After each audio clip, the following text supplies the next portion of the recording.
So let's talk about God's Not Dead 2.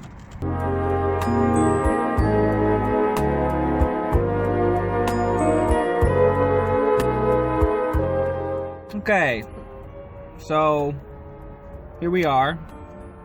I'm at the local theater. Precisely half an hour's time, I will be seeing the major motion picture event of the spring, God's Not Dead 2. So a lot of people message me a lot of the time, whether it be on YouTube itself, social medias of other kinds, forums that I frequent, anything that anyone can get a hold of me who they know that I do movie reviews, they always ask me, so what are you going to do about God's Not Dead 2? I mean, I've been getting these questions since as soon as basically the movie was announced. As soon as someone found out that God's Not Dead 2 was coming out, they went to me, and they probably went to all the other YouTubers, me, Say Goodnight Kevin, Ralph the Movie Maker, Cinema Snob's done one now, pretty much, and I'm not saying I compare myself to any of those guys, because they're all kind of making it more big than I am, but if you look at the page, like, it's not a big movie that got reviewed a lot, but a lot of people talk about it. A lot of people still talk about God's Not Dead, because it was such a strange thing to exist. People ask me, why haven't you reviewed God's Not Dead 2 yet? And so to them I say, the reason is because I don't have the footage to show you. I need the footage to make a fully formed review. Oh, by the way, this isn't like Star Wars. If you saw the Star Wars review, where I went to see it a couple of days after the premiere, where I'd already seen it, and I was basically trying to reformulate my opinions, this isn't like that. I haven't seen God's Not Dead 2 yet. I've been busy. I'm gonna do it today, because I noticed that the local cinema, my ticket was only $5. So I figured the less money I can give to PureFlix, the better. God's Not Dead 1 was a movie that really wasn't a movie. A lot of people actually complained to me. They're like, why did you review this movie? Why was this a movie that you decided to take your time to take a look at it? Well, one, like I said, not very many people had done it yet, and I felt that it deserved its spot in the limelight as being shown just how terrible it really is. And two, it's because it is religious propaganda. Like, there's no doubt in my mind that the first one was written with the pure intentions of making people believe that this thing happens all the fucking time in modern academia. People don't like it when other people are disingenuous, okay? When you're disingenuous about something, someone's gonna look at you and go, "What? You know, why? You're just doing this to make money, or it's a cash grab, it's a terrible thing that you've done here, you're just a mooching lowlife with no recourse for anything." And so, God's Not Dead, the first one, was exactly that. If you haven't seen my first review, here's a link to it right there. I'll just do one of those insets and say, go watch my review, because that's where I'll talk more about the first one. What the hell could the second one be, you know? I understand that it's kind of probably hard to continue the story of Josh, the intrepid young hero of the first film, simply because his story was concluded. You know, that's another thing. His story was concluded. There's no point in continuation, because otherwise you're going to put him in a situation where it's almost like the Die Hard effect. It's almost like, you know, John McClane, he's in a building, he does all this shit, he saves the day, and then in Die Hard 2, he actually references the fact that he's doing the exact same shit again, where John McClane, you know, Bruce Willis actually says something to the effect of, like, you know, how could this be happening to the same man twice? You know, like, he's the guy that these things happen to. He's a badass super cop who does superhero-like bullshit, you know? There's still potential bad guys for me to be a cop. Josh, the hero of God's Not Dead, how many times can that kid have to defend his faith? At that point, you're going to have to start asking, because he is just a normal person. At that point, if he had to continually get himself into situations where he's like, now I have to defend my faith again, then it's like, okay, dude, I think you're bringing this upon yourself at this point. People were saying, when God's Not Dead 2 was first being talked about, people were saying, what if Professor Radisson comes back as a Force ghost? Or, I mean, not literally a force, but like as a spirit. Because, I mean, this is a movie that admits that religion is absolutely 100% true. Like, we have chronological fact that God exists. God is not dead in this universe, because miracles literally take place within the universe. So, that being said, it's totally possible for it to be like, well, he's in heaven. His spirit comes down and he guides us again, because now he's been redeemed. Which You know, I actually, honest to God, that sounds stupid as fuck, but I would prefer that that happened with whatever else is probably going to go on when I go see this movie. Like, he didn't at all, like, get a chance to do anything about that, to develop as a normal human being, and potentially come to the side of saying, yeah, God is real. He was forced into it. He was sitting there on his deathbed knowing, my lungs have collapsed. Well, assumedly, your lungs have collapsed, you're filling with blood, and then a lot of people's question is, how do you know that? Do you just know these things? Are you a doctor? Call an ambulance, which he doesn't. I mean, they do eventually, but, like, it's not the first thought that they have. The first thought is, let's save his soul, not his lungs. You know, and then that's it. He's scared. He's forced into it. He said, you either believe in God now, because, by the way, you're going to meet him in 30 fucking seconds. You better do something about it. So he's like, oh, shit, yeah, I believe in God, you know, whatever. And then he dies and goes to heaven. The movie says anyone who's an atheist, anyone who does not believe in God is going to be a hedonistic piece of shit who treats women wrong, who just flat out abuses students and their rights in the classroom, and just is an all-around dickhole. Whether you believe in the theology behind it or not, it is still a movie where someone wrote it, someone directed it, someone made it as a piece of art. And in terms of story structure, if this were any other movie about any other thing, people go, this isn't realistic. This is not how people act. I believe you wrote dialogue that was stupid. I believe you wrote characters that were stupid. I believe you wrote situations that were stupid. This is not how real people go about their business. And everybody would be like, yeah, you're right. This was a horrible movie because you wrote it terribly. You wrote it absolutely incoherently terribly. And yet, with God's Not Dead, there are people who say, well, because it promotes a message that I believe in, suddenly that means it can be ascended beyond all flaws. How come? This movie had the idea to say, all right, so since we can't have Josh continue, like I said, it would be really dumb for his character to just be there. So instead, they're like, well, why don't we make it actually about a courtroom? Actually put God on trial. And I'm so excited about how stupid this is going to be. I really hope it's dumb. I really hope it's dumb. Like, because if it's good, I'm gonna be honest. If it's a good movie, I'm gonna come out and be like, it was a good movie. There's nothing I can say. But if it's dumb as I think it will be, if it's got that same God's Not Dead charm to it that I just know it will have, then, you know, I'm gonna have a lot to talk about when I come back. It's 3:28. Movie starts in 2 minutes. I'm gonna go in there and we're gonna find out. I hope it's in the Extreme Theater.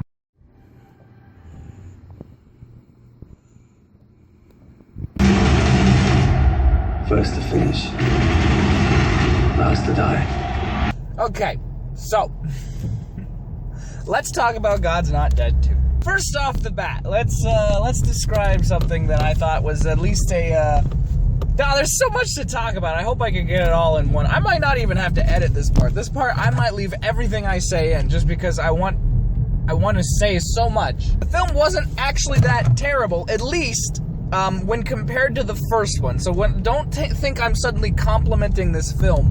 I am not.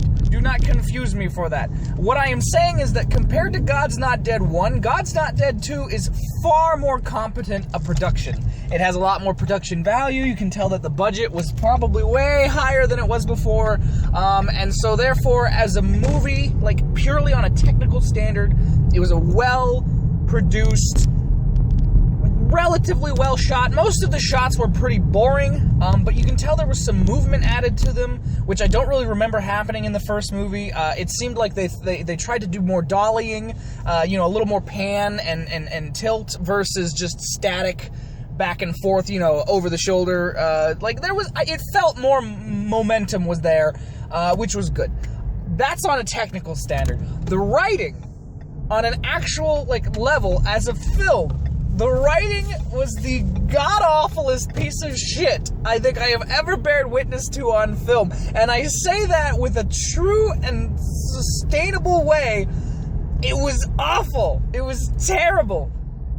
Because everything that happened... Okay, let's start at the beginning.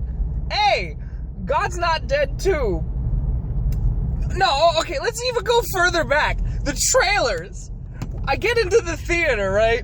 I might have missed one. I did have to get in late because the woman at the counter to take my ticket was on the phone with a customer. So I didn't actually get into the theater until 3:34. So I might have missed a trailer, but I get in and I'm in the middle of a trailer for the Angry Birds movie, which obviously no one expected that to be good. So I'm not going to even comment on that. Though there was a nice joke where the birds drank another bird's pee, and this was just predominantly featured in this trailer. So okay, great.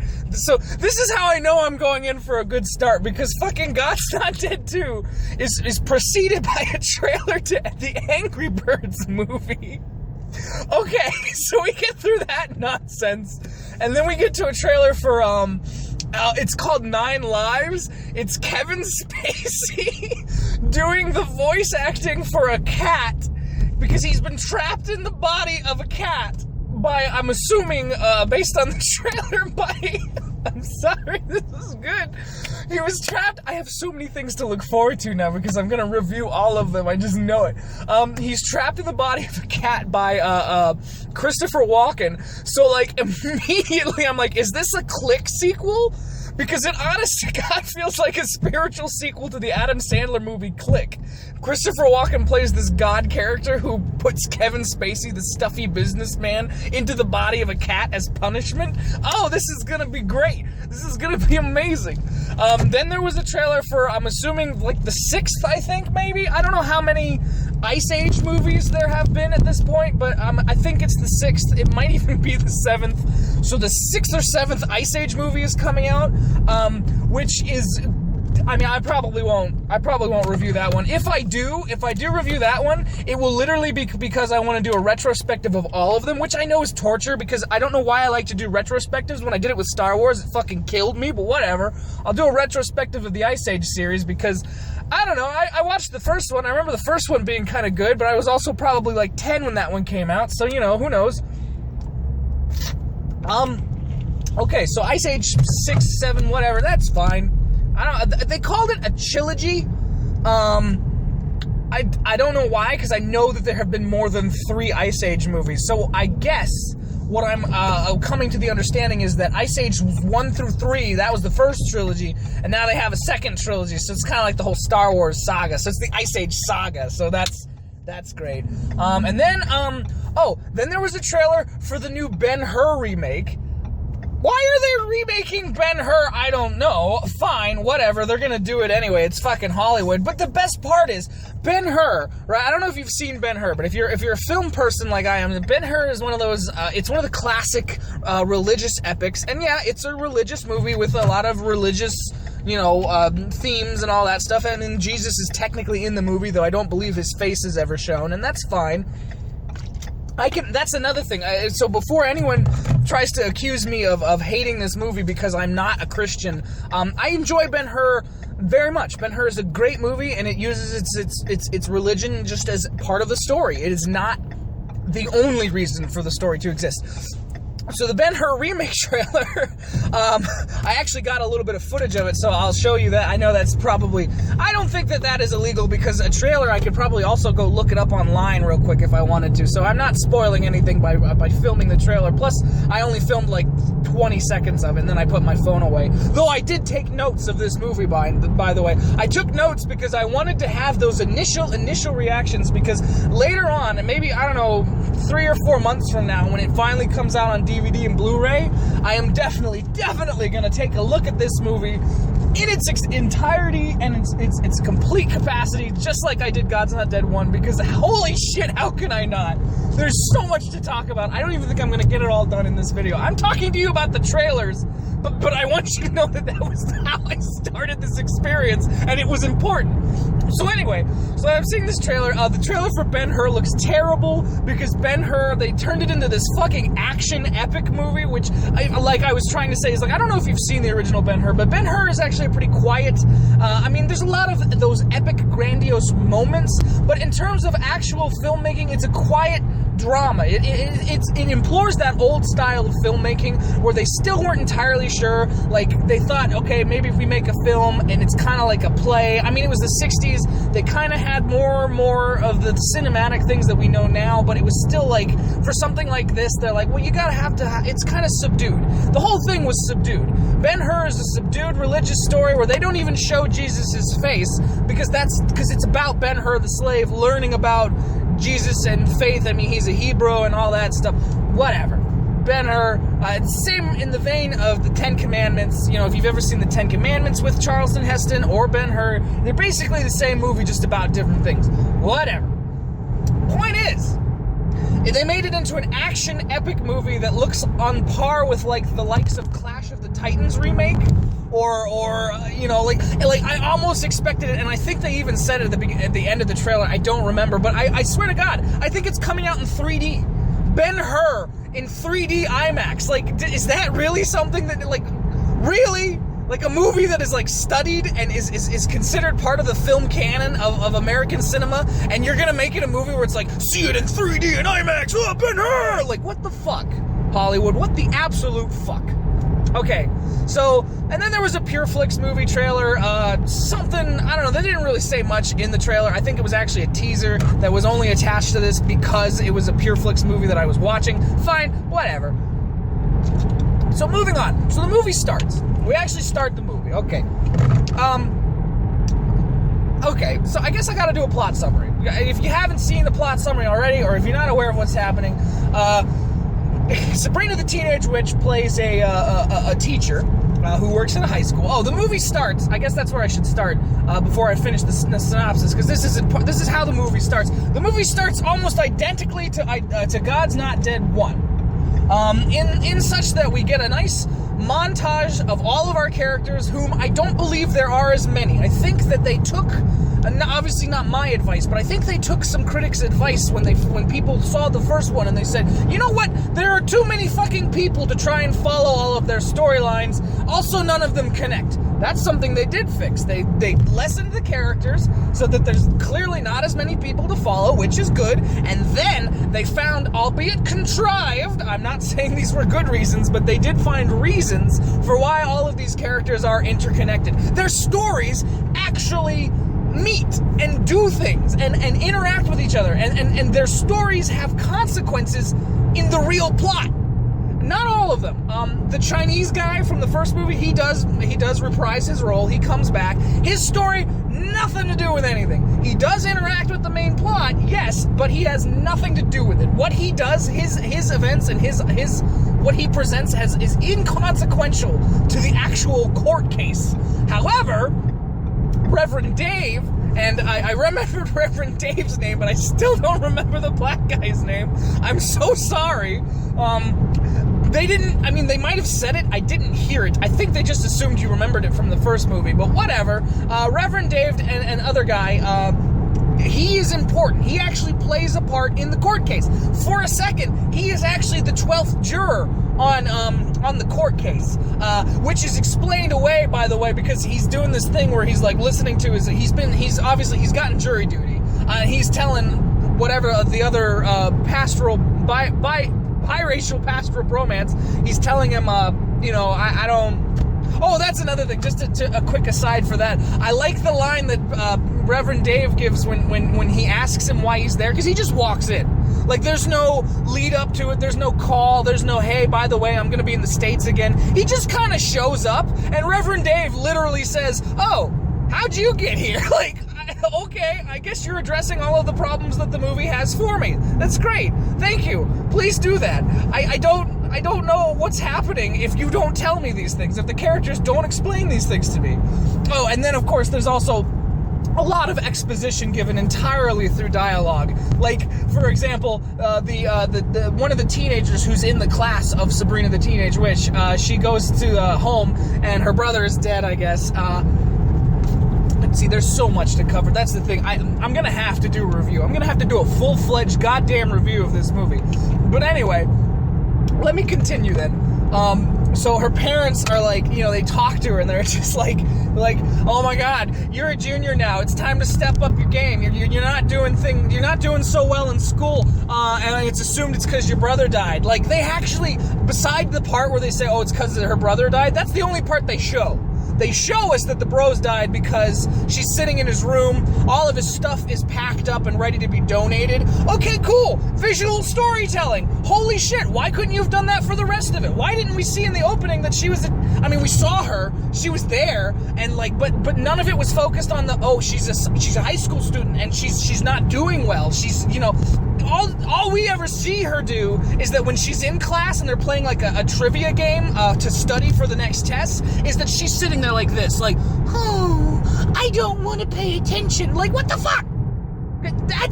That's not how people act. Like, maybe, but I'm just saying, that's not a good way of showing us that she's doing well. How about just having her get a test passed back and even doing that cliche scene? You're not above cliches, movie. You've done many of them. I saw many times that you were just like, whatever. It was in the first one. How come you don't have that scene where she gets a test passed back to her and she, it's got like a C- or even an F, written on it, and like her friend's like, what'd you get? And she's like, I don't want to talk about it. Like, oh my God! Like, that would actually show us some fucking, character development that makes fucking sense visually, and we didn't have to have her parent go, you're a junior now, you need to start doing better. You're in high school. By the way, you're the protagonist, or at least one of the protagonists. Oh, and did I forget to mention, you're going to be important to this story, so don't leave. Like, you can do... Okay. I'm sorry. I'm getting worked up about nothing again. Like, you can do this so much better than they did. Alright, fine. So let's see. Okay, so basically here's what happens. Because this chick is sad that her brother died, whatever, I guess he was in an accident. We are eventually told how he died, which is fine. That's the kind of thing that obviously you don't really have to show. Like, we can get, that's fine. You can tell us that through expositional dialogue. That's just fine to be like, okay, he died in an accident. Cool. We're told that he died in an accident, and then she's sad about that. That's fine. She goes to talk to her teacher because her teacher did notice that she was acting depressed in class. So the teacher meets her outside of school, and she says to her, she goes, hey, how you feeling? Like, what's wrong? And she goes, oh, my brother died in an accident, and my parents, who, by the way, are atheists, because let's just be clear here, anybody in the film who turns out to be an antagonist, they are atheists. That is just, that the only character who is not an antagonist, who is also an atheist, is her lawyer later on. But even then, he kind of gets converted in the process because he helps explain why Jesus Christ was totally a real person, and that somehow is relevant to the court case at hand. Whatever. Okay, so she goes to the teacher, and she asks the teacher, what should I do? I'm feeling sad. My parents, they don't seem to care, because, people aren't allowed to grieve in their own ways in this girl's mind. She is only 16, mind you, but she's supposedly given some credit in the whatever. People aren't allowed to grieve in their own ways. If they grieve in a way that is different from you, that's somehow not okay, because you're not actually, grieving correctly, like Jesus would have wanted you to. I don't know, whatever. So she goes to the teacher. The teacher says, well, have you ever considered Jesus Christ your Lord and Savior? I'm just throwing this out there. It is on private property and all. It is a personal conversation. I'm not saying she did anything wrong yet. So, cool. She kind of implores this. She says those things to her. She says, have you considered Jesus Christ? And the girl's like, no, I haven't. My parents are atheists, and they raised me to be an atheist, which is not true, because the parents even said we raised her to be a free thinker, not necessarily meaning that we wanted her to be an atheist. But of course, in the movie's logic, somebody saying the words free thinking apparently means that they believe that means you're instantaneously an atheist. Like, if anybody uses the phrase free thinking to somebody who wrote God's Not Dead 2, they're going to be like, oh, you mean an atheist? It's like, no. If somebody says free thinking, it just means I came to these conclusions on my own, you fucker. There's actually a character who says that he came to those conclusions on his own, and he's one of the witnesses to the court case, and he says, oh yeah, I was raised an atheist, and I chose to be a Christian, and he's not labeled a free thinker, but he is. That's exactly who he is. Whatever, okay. So there's so much to talk about. Okay, so we get to that point. Now, later on, the girl who has now had the idea of Jesus planted into her brain by the teacher, which, okay, again, it was on personal time, it was perfectly fine, but she, for some reason, decides to bring up Jesus Christ in the classroom, which, again, I could see that being done, okay? In an objective manner, and technically, I'd like to put it out there that the way the teacher handled the situation is technically an objective way of saying it. Sort of. What she kind of did was she asks this question, because they're talking about Martin Luther King Jr. and Gandhi. They're talking about Martin Luther King Jr. and Gandhi. Oh, looks like the ramp is closed. That's good. Okay. Gotta meet that motorcycle man again. I'm gonna cut him off and he's gonna get mad at me.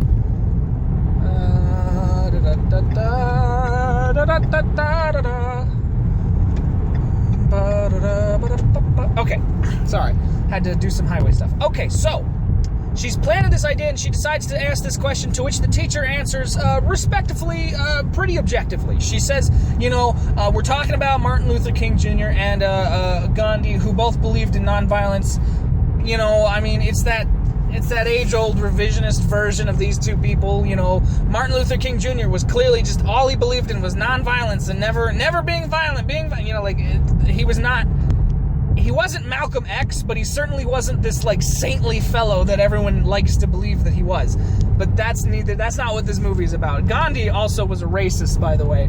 Gandhi was very much not always a good person, and did not always believe things of that nature. Whatever. That's not the point. The point is, sorry, I got lost. The point is that she asked this question, and she says, don't these two people talking about nonviolence relate to, faith, Jesus? So here's where the problem comes in. Because while I'll admit that this is an objective question, it's saying, what did these men, as historical figures, because it is a history class, by the way, what did these men, historically, being religious fellows, have to do with, say, Jesus? She answers with Scripture.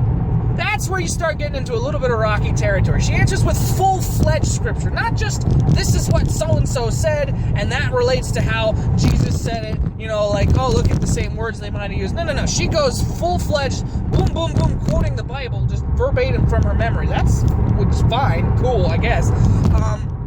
But the issue comes up later on when they're talking about this in the court case. She says, her lawyer says, I should say, Martin Luther King Jr. was a Christian. He was a reverend. He was Reverend Dr. Martin Luther King, or Dr. Reverend, whatever. Yeah, he was. But that wasn't mentioned. We saw the scene, so it's not like we're just conjecturing based on our own memories. We were there as an audience. We saw the scene. She never mentioned any of that. Which she should have if she wanted to be a responsible teacher, or which a real responsible teacher would have done, who, even if you're completely religious, all you had to do is preface the thing that you're about to say with, this is my opinion.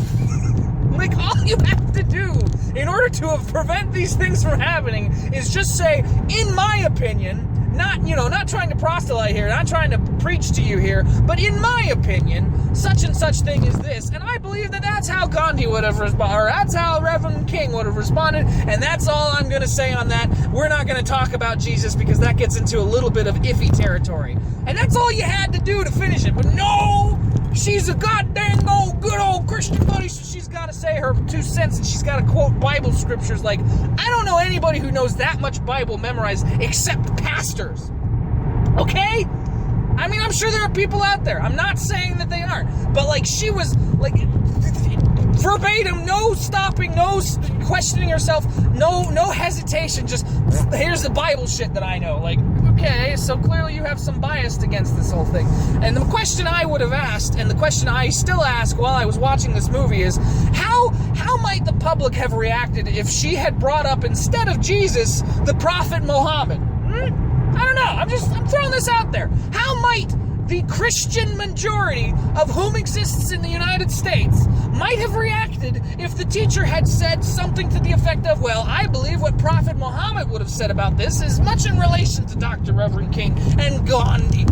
Do you really think that the people who believe Die Hard in Christianity and are probably really, really Islamophobic, especially considering the people who wrote this movie in the first movie, they fucking had an Islamic dude fucking hit the daughter because, oh no, Islamic people are the assholes, fuck you, whatever.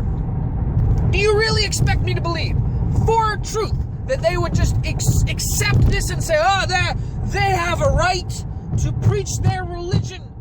Damn it. These are the same people who say that they don't want their children in schools where someone might start talking about homosexuality in, like, biology class. Like, holy fucking shit, dude. Your same argument is, if Jesus is a historical figure, therefore is allowed to be talked about in history class, then you can't tell me that I can't talk about homosexuality in species like humans in biology class. You fucking fuckheads. This movie logically makes no sense, and I'm not even just saying that on a pretense that I am an atheist. I'm saying literally, like, if you believe in these things, that's fine, but you can't write a movie where these things happen without thinking. Like, you literally wrote these things to happen. I will say this, nobody got hit by a car at the end of the movie. Nobody died in a violent car crash for shock value. You know what did happen, though? The lawyer comes in to the courtroom and starts berating his client to the effect of almost as if he weren't her defense lawyer. Like he was the antagonist to her. He was antagonizing her the whole time. And this is his defense strategy. I want you to remember. His defense strategy was that the jury would not convict her based on the conclusion that she was emotional. She cries, and she believes in her God, and she cried about it. So therefore, we can't find her guilty because she cried. And that's the conclusion of the film. That's the conclusion that the film draws. Like, legitimately so. There is no further evidence proved, which, by the way, that's the thing. They're like, well, why don't we try to prove that Jesus was real? They do that. Like, they come to that conclusion, like, her defense is, we'll prove Jesus was a historical figure, therefore we could talk about Jesus in a history class. Fine. I actually buy that. That makes sense. I mean, I don't think it has any room in a courthouse. I'm pretty sure that in the real world, any lawyer with his stuff would have said, objection, why the fuck are we talking about scripture when we should be talking about this teacher here, not Jesus? Jesus is not on trial, but whatever. They allow it. They continued to go down this path. So fine. It's a concise conjecture. But here's what I think would have happened in a real courtroom. The real defense would have been, Jesus was a historical figure, whether or not he was real, even if he was fictional. Because, by the way, we still teach about fictional characters in English class, because those things affected humans. The Bible affected people in the past. You could have just said that. That should have been your only point, is I was talking about the Bible because the Bible was something that happened in history, and yes, Martin Luther King was in fact a Christian. Boom! There's your argument. That's how it should have ended, and it should have never gone to court. Ever. At all. This never happened. It can't happen. No one's going to make it happen, because I haven't heard anything like this happen anytime ever. And yet these people, these filmmakers, try to put this off. This, by the way, I said it before in my God's Not Dead 1 review. I said, oh, this is a Lifetime movie that got a big budget. Guess what? They did it a second time. They took a Lifetime movie where it's all about emotion and nothing has any substance to it, and they threw it on the screen, and they said, you're going to identify with this character because you're a prosecuted Christian, and therefore you're going to cry when she cries, and we're going to make a shit ton of money.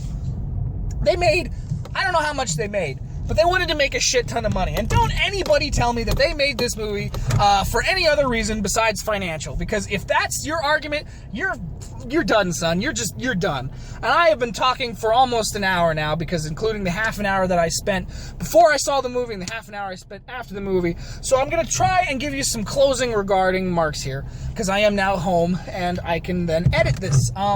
Let's put it this way.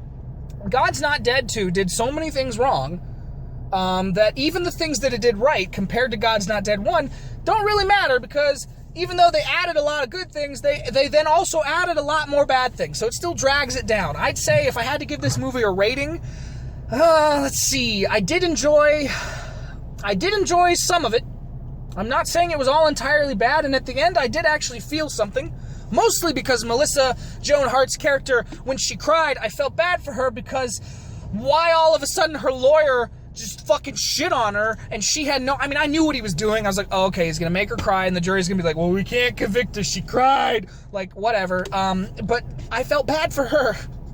And then I felt bad for her throughout the ending. Even though the ending was now a happy one, I was still like, but Melissa Joan Hart, like, she just got destroyed on the stand, and nobody said anything. I mean, he says sorry. He's like, I'm sorry, I couldn't tell you the truth, because if I told you what I was doing, they wouldn't have believed you. But it's like, dude, more than sorry.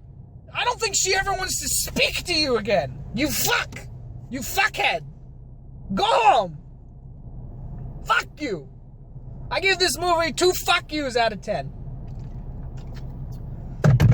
Go see it when it comes out on DVD. In fact, I encourage you to steal it.